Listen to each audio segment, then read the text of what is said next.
How is it that something just existing can bring us the most amount of comfort? Like, it'll be relieving just knowing that it's there for us. I'm gonna give you two examples. One of them is gonna be a little more intense than the other, okay? So let's start with the simple one. You get a brand new puppy, and this puppy just brings so much joy into your life. Every time that you see this puppy, you can't even contain your excitement. But like a normal person may need to do, you have to go to work and you have to leave the puppy at home. Not always ideal, right? The whole entire day that you're at work, you're excited to go home because that puppy is there. Just the idea of knowing that the puppy is at your house is comforting. Like, no matter what happens during the day is gonna be great because you have a puppy for you waiting at home. Some people might even feel that about like their significant others, or at least that should be the goal, right? So you catch my drift, okay? Let's think about this on a different scale. The puppy does not exist in this situation, all right? So, but work still does, okay? You go to work. You're having a totally normal day, everything's going well, but then a few hours in, something happens and it just ticks you off, whether it be a coworker, a boss, a client, and for whatever reason, there is no way you are coming back from that. It's just, you're mad, you're already ticked off. Then you remember, oh my God, I have some wine or some liquor or whatever at home, and then all of a sudden, boom, mood's lifted. I don't even need to worry because I have that relief waiting for me. It's just like the light at the end of the tunnel, okay? So the one thing that we can think about here is that if we go back a little bit, a few episodes, or like a lot of episodes, when we're trying to slow down our drinking, mostly on work days, it's the best idea to just not have it in the house. Tip number 5 for tips, tricks, and what the fuck is this is just don't keep it in the house if you're trying not to drink, right? That should be an obvious one, but it isn't always. What I want to talk about today is that comfort, right? That comfort of knowing that your problems are going to be solved, or like that your feelings are going to be lifted, like your heavy feelings will be lifted. It's just that feeling that eases all your worries, right? And everyone's experienced it some way or another, like whether it be the puppy example or the alcohol example, like it goes all levels, right? So in terms of alcohol, that comfort can turn into something a bit darker. And it'll happen without you even knowing it. Like after so long, you'll have turned it into like a routine, right? Like you're like, I fucking hate my job, or I don't want to do this anymore, but I can drink after, so it's all good. It shouldn't be like that, but sometimes it is, and that's okay. But what we're talking about today is the fact that in the blink of an eye, you can realize that you've actually fallen towards being dependent upon something or someone to regulate your happiness, which isn't ideal and is kind of the entirety of this podcast. It's just not depending on something else for your happiness, being happy on our own and not needing alcohol to regulate it. And as we've always continuously talked about, it can be a very dark path, and many people have experienced it, right? So what happens when the clouds subside? Like what happens when alcohol or whatever it is that you use for relief isn't giving you that same comforting feeling anymore? What do you do then? Like once you step away and you see the way that alcohol is affecting you, you can physically see it. You can see it in your eyes. You can see it in your body, like your weight, the way that you probably don't exercise if you just go straight to alcohol when you get home, right?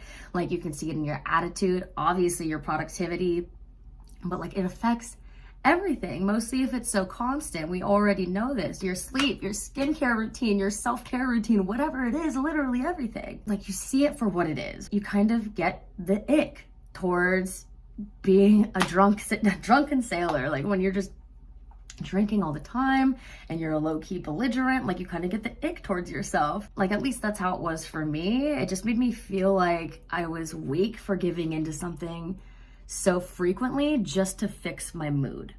Okay, so that's how I felt. And the ick is a little hard to explain, but it is crucial to understand because every person has felt it before, like in some way or another. And it's basically just like a change of heart towards something. And not always in a positive way. Okay, that's why it's called the ick. So I'll give you an example. Let's say that someone close to you does something totally out of character, something that you would just like have never expected them to do, like in a way that it almost goes against your morals. Like it's just like, why the fuck did you do that? Or why'd you say that? Or why'd you do that to them? Or just in your mind, it's unacceptable, okay? And your actual view of that person changes. You literally don't even look at them the same anymore. That's the ick. I'm sure that there's a more legit word to use, but here we are, and this is what it is to me. And if it resonates with you, you've probably felt it before. There was a moment for me where I got the ick from many things in my life at the same time, in the exact same time frame. It was about a year ago, and I do really want to get into storytelling, but it's still just a lot for me to tell this story. So I'm working up to it, and we will get there. But anyways, so like I said, it all happened at the same time. Like I got the ick from the way I was living my life. I got the ick from the man I was dating. I got the ick from my work ethic and the progress that I was not making in life, right? I just got the ick. Like I literally was like, what the hell am I doing? This is not me. This is not who I can be. And I made some changes, but this was all like a year after my toxic relationship. So I didn't even come to realize that like the things that I was doing to my body and like the way I was acting, going down an extremely dangerous road. So I guess there's a bit of a, relief period or recovery period after a toxic relationship where you're still drowning your sorrows or, trying to forget all the bullshit. So that's for another day, right? But what did I do once I got the ick? I broke up with the dude.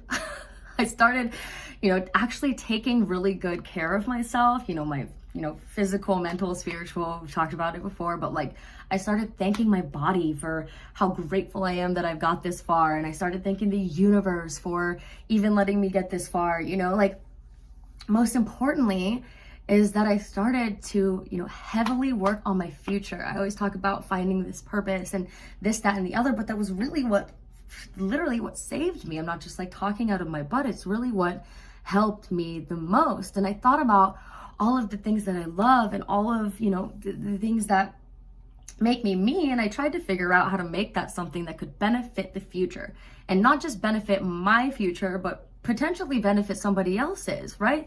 Help anybody that needs help, that doesn't want to say it. Like it's always going to be the same story for me. So, podcasts and alcohol.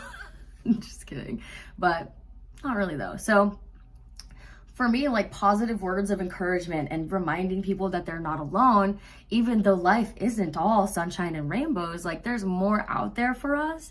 And that seemed like a really great place for me to start.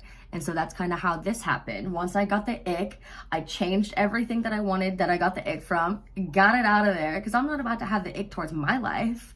Right? Like I can have the ick towards other stuff, but not towards me. That's the whole goal, is to love yourself and move forward. So there's just so much potential to be had from a person that wants the best for themselves and for others. Boom, like that's all it takes. Once you start to want more for yourself, and then after that comes other people, you're gonna build a beautiful life. So basically, like the main focus of today is just understand, what's good for us and what's bad for us. A puppy is great even, but, resorting to drugs or alcohol to prevent bad feelings from infiltrating your mind, pretty bad. So, it's not always easy either to, tell if something is good or bad, but I did hear once, something that really helped me, it kind of just put everything into perspective for me, was it's honorable if you can tell the people you love the most all about it. And it's probably not so honorable if you don't want to tell the people you love, right?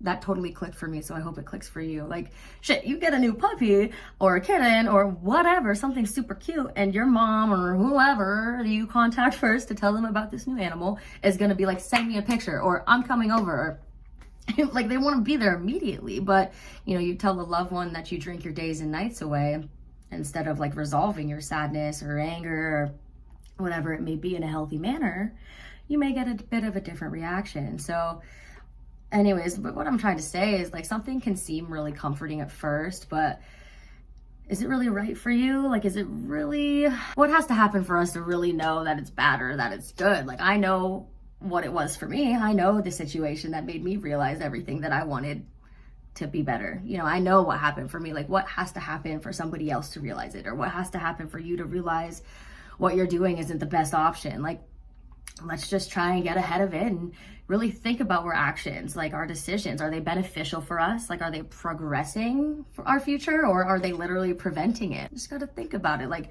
with time and dedication, I've been working towards understanding all of this, and all I can do is try to get a clearer focus on who I need to be my best self, and relay the message as best as I can. And like, it will find who it needs to find when it needs to be found. And I thoroughly believe that.